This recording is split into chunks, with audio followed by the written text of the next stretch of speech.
გესალმები, მე ვარ ნიკოლოზი. მე ნიკო. იცით რომ ფრინველების გარდა ცილ ქვეყნებში პეპელაც მიფრინავს. დღეს სწორედ ასეთ პეპელას გაგაცნობთ. პეპელა მონარქი დანაი და დიდი ზომის პეპელაა.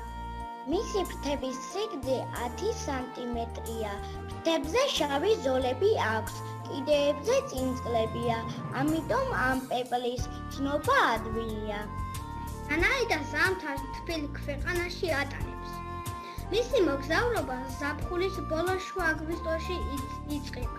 ამ დროს გამოჩეკის პერიოდის დროები წყდება 300 მილიონი დანაი და ერთად ტოვებს კანადასა და ჩრდილოეთ ამერიკას. გადაადგილდებიან მხოლოდ ტყისით, ღამით ისვენებენ.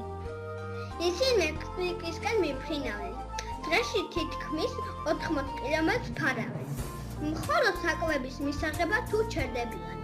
მათ შეუძლიათ ზუსტად ის ადგილები მოინახონ, სადაც ჩერდებოდნენ მათი წინა კარი პეპლები. მათ არ აშინებს ძლიერი ქარი და ზღვები. დანაი და 4 კვირას ცოცხლობს, ამიტომ გზაში ბევრი პეპელა იღუპება. გამრავლებას დანაი და უკვე თბილ ქვეყნებში აგრძელებს. როცა გაზაფხული იდგება, პეპლები ისევ ცაში აფრინდებიან. ისინი უკან მშობლიური მხარისკენ მიფრინავენ. სამშობლოში მხოლოდ მესამე ან მეოთხე თაობის პეპლები ბრუნდებიან. დღემდე ზუსტად არავინ იცის, როგორ ახერხებს წესნაძი არსება 5000 კილომეტრის გავლას. მათ აქვს ერთგვარი კომპასი, რომელიც ორიენტირებს გზის მდებარეობით. ამიტომაც ფიქრობენ, რომ დანაიდას მოგზაურობა ბუნებაში სასწაულია.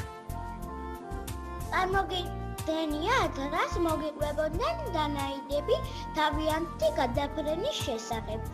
დაწერეთ ერთ-ერთი დანაიდას ნამბობი და გააფორმე შენი ნაწერი ნახატით. დადგა შუა აგვისტო.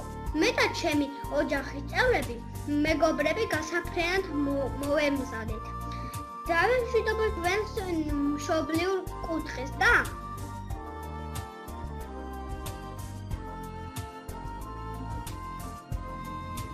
იმედია მოგეწონა ჩვენი ნამბობი. გისურვებთ წარმატება.